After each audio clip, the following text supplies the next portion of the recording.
Good morning, students. We are continuing our topic unemployment. In last video, we learn about unemployment, definition of unemployment, types of unemployment, in which two types of unemployment we had read, that is seasonal and disguised unemployment. Okay, now continuing the topic from the paragraph, second paragraph, right hand side. Unemployment leads to wastage of manpower resource. People who are an asset for the economy turns into liability. First of all, what is the meaning of asset and liability? Asset means wealth, पूंजी, okay, and the liability means responsibility, जिम्मेदारी. ठीक है, हमें जब कोई चीज repay करनी है, चुकानी है, तो that is known as our liability, where asset means our wealth which gives us more profit in later years. Okay, so unemployment leads to wastage of manpower means बेरोजगारी की वजह से हमारी मैन पावर रिसोर्स वेस्ट हो रही है. People कोई काम नहीं कर पा रहा जिसके लायक वो है, जो एबिलिटी उसमें है, जो एलिजिबिलिटी उसने गेन की है, उसके अकॉर्डिंग उससे जॉब नहीं है, तो वो एक तरीके से रिसोर्स का वेस्ट होना ही कहलाएगा. There is a feeling of hopelessness and despair among the youth. जो यूथ है, जो जवान लोग हैं, उन्होंने होप खो दी है, होपलेसनेस जैसी फीलिंग आ गई है. ठीक है, और उनके अंदर बहुत ही ज्यादा उदासीनता आ गई है. People do not have enough money to support their family. जब इंसान के पास पैसा नहीं होता कि वो अपनी फैमिली को सपोर्ट कर सके, तो वो अपने आप को बहुत ही ज्यादा बुरा फील करता है. Inability of educated people who are willing to work to find gainful employment implies a great social waste. Educated people का जो कि काम करना चाहते हैं, जो एजुकेटेड भी हैं और विलिंगनेस है काम करने की, मतलब इच्छा रखते हैं, लेकिन फिर भी वो कोई काम नहीं पा रहे क्योंकि जॉब्स नहीं है, क्योंकि अनएम्प्लॉयमेंट है, क्योंकि एम्प्लॉयमेंट अवेलेबल नहीं है. तो ये ना सिर्फ उस इंसान का बल्कि ये समाज का भी क्या है, एक तरीके से गलत ही है समाज के साथ भी, क्योंकि उसकी जो सर्विसेज है उससे कौन वंचित रह गया, कौन डिप्राइव रह गया, समाज. ठीक है, तो सोशल वेस्ट भी है, सामाजिक तौर पर भी ये एक तरीके से वेस्ट ही है. Unemployment tends to increase economic overload. Unemployment की वजह से इकोनॉमिक ओवरलोड हो रहा है. क्यों? The dependence of the unemployed on the working population increases. Obviously क्योंकि लोगों को काम नहीं मिल रहा, तो जो लोग वर्किंग पॉपुलेशन जो है उसके ऊपर एक तरीके से अनएम्प्लॉयड पर्सन बोझ बन गए हैं. ठीक है, द क्वालिटी ऑफ, और जब आप पैसा कमाते नहीं हैं या आप कम कमाते हैं तो ऑब्वियसली आपका लिविंग स्टैंडर्ड भी कैसा होता है, कम होता है. तो the quality of life of an individual as well as of society is adversely affected. तो आपकी जो क्वालिटी ऑफ लाइफ है वो भी क्या है, एडवर्सली यानी नेगेटिवली अफेक्ट कर रही है आपके जीवन को और आपके समाज को. When a family has to live on a bare subsistence level, there is a general decline in its health status and rising withdrawals from the school system. जब एक परिवार के पास इनफ मनी नहीं होता, इनफ रिसोर्सेज नहीं होते, वो एक सबसिस्टेंस लेवल की लाइफ जी रही होती है कि बस चल रहा है मतलब, तो उस समय में उनकी हेल्थ में भी डिक्लाइन आता है, गिरावट आती है, उनका लिविंग स्टैंडर्ड कम होता है, और साथ ही साथ स्कूल से जो विड्रॉवल्स हैं वो भी शुरू हो जाते हैं, क्योंकि स्कूल की फीस बेयर करना उनके लिए पॉसिबल नहीं हो पाती. अच्छा चलिए, फ्री ऑफ कॉस्ट भी अगर गवर्नमेंट उनको एजुकेट कर रही है उनके बच्चों को, तब भी वो ये सोचते हैं कि बच्चों को पढ़ाने की बजाय कोई ऐसा काम करवाएं कि जिससे दो पैसे घर में आ सके, क्योंकि अभी जो पैसा आ रहा है वो उनके लिए इनफ नहीं है. ठीक है, so it will affect unemployment affect adversely to the people, to the society as well. Okay, now the this one, hence unemployment has detrimental impact on the overall growth of an economy. It means unemployment का एक बहुत ही harmful effect है. detrimental means harmful effect या फिर cause harm, एक ही बात है. ठीक है, एक बहुत ही हार्मफुल इम्पैक्ट है पूरी की पूरी ग्रोथ पर इकोनॉमी की। Increase in unemployment is an indicator of A depressed economy. अगर अनएम्प्लॉयमेंट में बढ़ोतरी होती है तो ये बहुत ही बुरा संकेत है, एक बहुत ही बुरी इकोनॉमी का संकेत है कि इकोनॉमी की स्थिति जो है वो सही नहीं है। It also waste the resources which could have been gainfully employed. और न सिर्फ ये मैन पावर रिसोर्स का वेस्टेज है, बल्कि वो मैन पावर जिन रिसोर्सेज को यूज कर सकता था उसका भी क्या है, यूज नहीं कर पा रहा क्योंकि वो एम्प्लॉयड नहीं है। तो जिन रिसोर्सेज को इंसान यूज कर सकता था वो भी उसको यूज नहीं कर पा रहा, तो वो रिसोर्सेज भी वेस्ट हो रहे हैं। Which could have been gainfully employed, मतलब अगर एक इंसान एम्प्लॉयड होता तो वो बाकी रिसोर्सेज को भी गेनफुली क्या कर सकता था, यूज कर सकता था, अपने प्रॉफिट के लिए यूज कर सकता था, उस रिसोर्स को काम में ले सकता था। लेकिन वो भी क्योंकि वो अनएम्प्लॉयड है वो काम में नहीं ले पा रहा। If people cannot be used as a resource, they naturally appears as a liability to the economy. और जब इंसान यूज नहीं आता एज ए रिसोर्स तो वो नेचुरली एसेट से क्या बन जाता है, लायबिलिटी, मतलब पूंजी से जिम्मेदारी बन जाता है, एक तरीके से बोझ हो जाता है। In case of India statically the unemployment rate is low. अगर हम बात करें भारत की स्टैटिकली मतलब नंबर्स के बेसिस पे, तो आप देखेंगे कि अनएम्प्लॉयमेंट रेट जो है वो कम है, लो है। A large number of people represented with low income and productivity are counted as employed. एक बहुत बड़ा तबका मतलब समाज का नंबर ऑफ पीपल जो है, लार्ज नंबर ऑफ पीपल दर्शाते हैं बहुत ही कम इनकम के साथ वो काम कर रहे हैं। एंड प्रोडक्टिविटी आर काउंटेड, और उनकी जो प्रोडक्टिविटी है वो एम्प्लॉयड में काउंट होती है। They appears to work throughout the year, but in terms of their potential and income, it is not adequate for them. आपको लगेगा कि वो पूरे साल क्या हैं, रोजगार है, मतलब वो पूरे साल एम्प्लॉयड है, आपको ये लगेगा। लेकिन सच तो ये है कि उनकी जो इनकम है, ठीक है, वो उतनी एडिक्वेट नहीं है, उतनी मतलब एडिक्वेट है ही नहीं, मतलब इनफ नहीं है, जितनी मिलनी चाहिए उतनी नहीं है। और उनका जो पोटेंशियल है but through out the year, but in terms of their potential, जितना उनका पोटेंशियल है उस अकॉर्डिंग उनकी इनकम नहीं है, जो कि उनके परिवार को चलाने के लिए भी एडिक्वेट नहीं है। The work that they are pursuing, जो काम वो कर रहे हैं, सीम्स फोर्स्ड अपॉन दैम, ऐसा लगता है जैसे फोर्सफुली उनके ऊपर मतलब थोपा गया है, बिकॉज उनको जरूरत है पैसे की, ठीक है, और वैकेंसी नहीं मिल रही वो वाली जिसके लिए वो एलिजिबल है, या जिसकी इच्छा वो रखते हैं, या जिसकी पढ़ाई उन्होंने की है, ठीक है। तो उस कंडीशन में जब उन्हें पैसों की जरूरत है तो जो भी जॉब अवेलेबल होगी ऑब्वियसली उन्हें वो करनी पड़ेगी, ठीक है। मैंने आपको एग्जाम्पल दिया था कि एक इंसान ने बीएड किया है, ठीक है, और वो टीचर के जॉब के लिए अप्लाई करते हैं, लास्ट वीडियो में दिया था, लेकिन उस स्कूल के अंदर वैकेंसी नहीं है, और वहाँ पर टीचर की वैकेंसी नहीं है, पियोन की वैकेंसी है, और उस इंसान को अभी रुपए की बहुत ज़्यादा ज़रूरत है। तो ऑब्वियसली वो क्या करेगा, जो भी जॉब उसको मिल रही होगी वो लेगा, क्योंकि उसे अभी पैसे कमा करके घर पे लेके जाने हैं। उनके जो फैमिली है वो उसके अंदर वही अर्निंग पर्सन है, ठीक है। तो इस अकॉर्डिंग दिख तो ये रहा है कि वो एम्प्लॉयड है, पर वो एक्चुअली एम्प्लॉयड नहीं है, बिकॉज वो एलिजिबल हैं, मीन्स वो एडुकेटेड हैं, प्लस वो विलिंगनेस रखते हैं काम करने की, लेकिन उन्हें वो काम नहीं मिला, ठीक है, जिसके वो हकदार है, जिसका पोटेंशियल उनके अंदर है, और ना ही उतनी पे मिली जितना कि उनके अंदर एबिलिटी है। They may therefore want other work for their choice. Poor people cannot afford to sit idle. जो गरीब लोग होते हैं वो अफोर्ड नहीं कर सकते खाली बैठना, क्योंकि वो तो रोज कमाते हैं और रोज खाते हैं, तो एक दिन नहीं कमाएंगे तो खाएंगे क्या, ठीक है। तो मतलब पुअर पीपल के लिए तो ये बहुत ही ज्यादा बुरा है अगर वो एक दिन भी खाली बैठते हैं तो। They tend to engage in any activity irrespective of its earning potential. उन्हें किसी भी एक्टिविटी में इंगेज होना डेली जरूरी है, क्योंकि मतलब ये मैटर नहीं करता कि उनका क्या पोटेंशियल है, लेकिन उनको जरूरी है डेली डेली कोई काम करना, अदरवाइज उनके पास इनकम नहीं होगी। Their earning keeps them on a bare subsistence level, और उनकी जो इनकम होती है वो इतनी कम होती है कि वो एक सब्सिस्टेंस लेवल पर ही जी पाते हैं।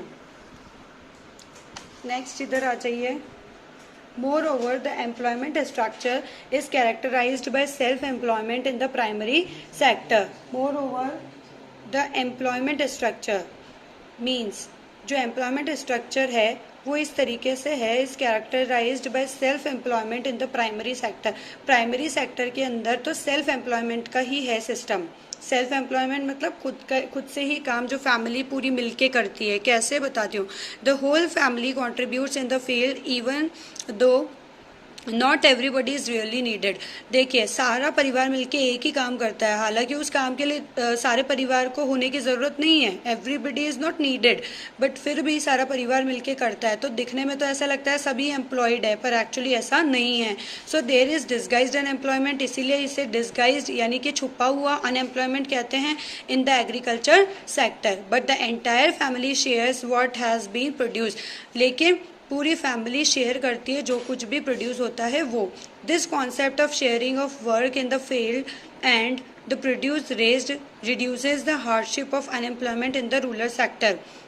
ये जो कॉन्सेप्ट है वर्क को शेयर करने का फील्ड के ऊपर, और जो कुछ भी प्रोड्यूस हुआ है फिर बाद में उससे भी शेयर करने का, ये थोड़ा सा जो है रिड्यूसेस द हार्डशिप, ये कम कर देता है अनएम्प्लॉयमेंट की हार्डशिप को। But this does not reduces the poverty of the family, लेकिन इससे घर की गरीबी कम नहीं होती। अनएम्प्लॉयमेंट जरूर कम हो गया, सब इंगेज हो गए वर्क में, लेकिन इससे गरीबी कम नहीं होती। Gradually surplus labour from every household tends to migrate from the village in search of jobs, और धीरे धीरे जितना भी सरप्लस लेबर है यानी जितना भी एक्स्ट्रा लेबर है फील्ड पे, वो कहाँ चल पड़ते हैं, जॉब्स की तलाश में विलेज से बाहर। माइग्रेट मतलब एक जगह से दूसरी जगह मूव ऑन करना, ठीक है। जॉब्स मतलब सर्विसेज, ठीक है। Let us discuss about the employment scenario in the three sectors mentioned earlier. Three sectors कौन से, प्राइमरी, सेकेंडरी एंड टर्शरी। उन तीनों सेक्टर्स में देखते हैं कि क्या एम्प्लॉयमेंट सिनेरियो चल रहा है। Agriculture is the most labour absorbing sector of the economy. Agriculture एक ऐसा सेक्टर है जो सबसे ज्यादा लेबर प्रोवाइड करता है, लेकिन in recent years there has been a decline in the dependence of population on agriculture. Means अभी रिसेंट सिनेरियो के अंदर एग्रीकल्चर पे जो डिपेंडेंस है लोगों की वो कम हो गई है, partly because of disguised unemployment की वजह से। Some of the surplus labour in agriculture has moved to either the secondary और द टर्शरी सेक्टर। मीन्स जितने भी एम्प्लॉयज या लेबर्स थे एग्रीकल्चर सेक्टर में, या तो वो सेकेंडरी या फिर वो टर्शरी सेक्टर में मूव ऑन कर गए। क्यों? क्योंकि डिस्गाइज्ड अनएम्प्लॉयमेंट ज्यादा था एग्रीकल्चर में। In the secondary sector small scale industries is the most labour absorbing. Means जो सेकेंडरी सेक्टर है वो कौन सा है, मैन्युफैक्चरिंग का है। मीन्स इसमें इंडस्ट्रीज होती है और ये लेबर एब्जॉर्बिंग ज्यादा है। In case of the tertiary sector, अगर हम बात करें टर्शरी सेक्टर की, तो various new services are now appearing like biotechnology. अगर हम सर्विस सेक्टर की बात करें तो नई नई तरीके की सर्विस रोज आपको देखने को मिल रही है। उनमें से कुछ के नाम आपको गिवन है, जैसे biotechnology, information technology and so on. Let us read a story to know how people could become an asset for the economy of a village. देखिए हम एक स्टोरी के जरिए ये समझेंगे कि किस तरीके से एक इंसान जो है एक तरीके से पूंजी बन जाता है, देश की असेट बन जाता है, वेल्थ बन जाता है। कैसे? स्टोरी पढ़ते हैं। स्टोरी ऑफ अ विलेज, एक गांव की कहानी। There was a village inhabited by several families. एक गांव था जिसमें काफी सारी फैमिलीज रह रही थी। Inhabited वहाँ के रहने वाले या रहने निवासी जिसे कहते हैं, ठीक है, inhabited. Each family produced enough to feed its member. हर एक फैमिली इतना प्रोड्यूस करती थी कि उसके फैमिली मेंबर्स के लिए इनफ हो खा सके। Each family met its needs by the members making their own clothes and teaching their own child. हर एक परिवार इतना सक्षम था कि वो खुद अपने कपड़े बना लेता था, अपने बच्चों को खुद पढ़ा लेता था। One of the families decided to send one of its son to an agriculture college. एक फैमिली ने ये डिसाइड किया कि उसके एक बेटे को वो कहाँ भेजेगी, एग्रीकल्चर कॉलेज में। The boy got his admission in the nearby college of agriculture. और उस लड़के ने अपना एडमिशन एक पास ही के एग्रीकल्चर कॉलेज में करवा लिया। After some time he became qualified in agro engineering and came back to the village. After some time, कुछ समय बाद ही वो क्वालिफाई हो गया एग्रो इंजीनियरिंग में और वो वापस लौट आया अपने गांव. He proved to be so creative that he could design an improved type of plough which increase the yield of wheat. और उसने अपना क्रिएटिविटी को प्रूव करते हुए डिज़ाइन किया एक प्लफ जो कि विच increase the yield of wheat, जिसने जो वीट है उसकी पैदावार को बढ़ा दिया. ठीक है. दस a new job of agro engineer was created, और एक नई जॉब को उसने इजाद किया, एक नई जॉब एग्जिस्टेंस में आई, that is agro engineer was created and filled in the village. The family in the village sold the surplus in a nearby neighbouring village. और अब क्योंकि ज़्यादा यील्डिंग होने लगी थी, ज़्यादा प्रोडक्शन हो रहा था वीट का, तो जो फैमिली थी वो एक्स्ट्रा सरप्लस जो है मतलब बचा हुआ, उनके कंजप्शन के बाद जितना एक्स्ट्रा धान बचा है, वीट बचा है, वो नेबरिंग विलेज में बेचने के लिए चले गए. दे अर्न गुड प्रॉफिट, और उन्होंने सेल किया तो उनको अच्छा प्रॉफिट हुआ. Which they shared among themselves, जो कि उन्होंने आपस में बांट लिया. Inspired by this success all the families after some time held a meeting in the village. और इस सक्सेस से इंस्पायर होके सबने ये तय किया कि सभी गांव वाले एक मीटिंग रखेंगे गांव के अंदर.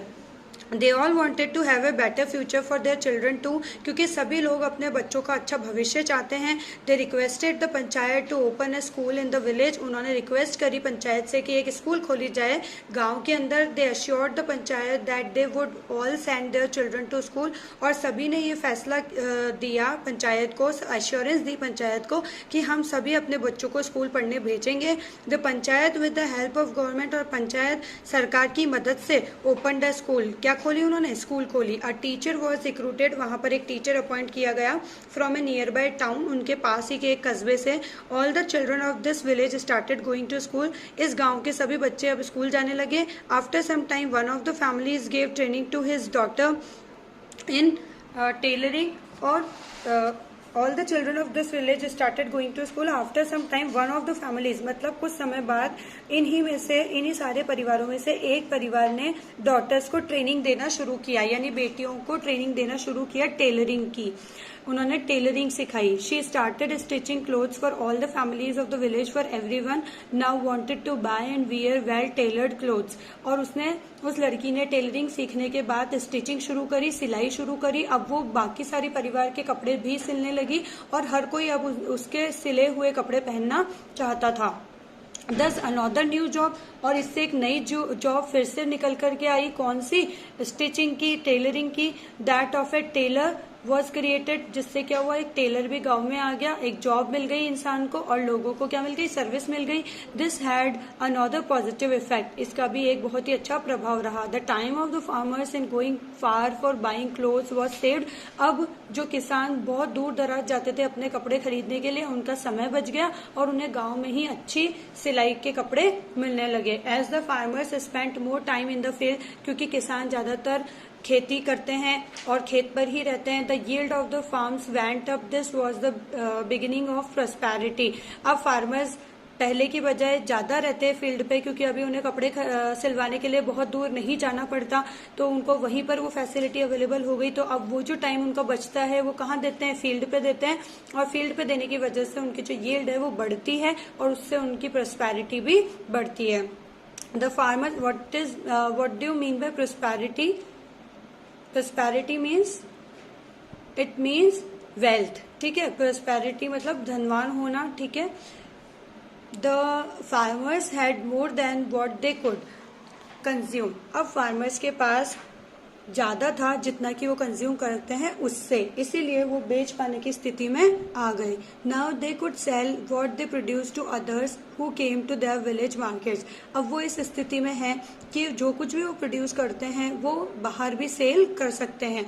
Over time this village which formerly had no jobs opportunities in the beginning had many like teacher, tailor, agro engineer and many more. देखिए ये गांव जहाँ पर पहले कोई जॉब नहीं हुआ करती थी, कोई अपॉर्चुनिटी नहीं हुआ करती थी, वहीं उसी गांव के अंदर आज बहुत सारी जॉब्स हैं, जैसे कि टीचर, टेलर, एग्रो इंजीनियर और बहुत सारी। This was the story of a simple village. ये एक बहुत ही सिंपल विलेज की कहानी है, where the rising level of human capital enabled it to evolve into a place rich with complex and modern economic activity. ये एक बहुत ही साधारण से गांव की कहानी है, जहां पर rising level of human capital, जहां पर ह्यूमन कैपिटल का जो राइजिंग लेवल है वो उसे इस काबिल बनाता है, enable it to evolve into a place, कि वो उसको इस लायक बनाता है कि वो उस प्लेस तक पहुंच सके जो कि रिच है with complex and modern economic activities, जो कि मॉडर्न इकोनॉमिक एक्टिविटीज से उसको मिलवाए, उसको समझाए। ठीक है, तो इस तरीके से आप समझ गए होंगे कि किस तरीके से हेल्थ इम्पोर्टेंट है, एजुकेशन इम्पोर्टेंट है।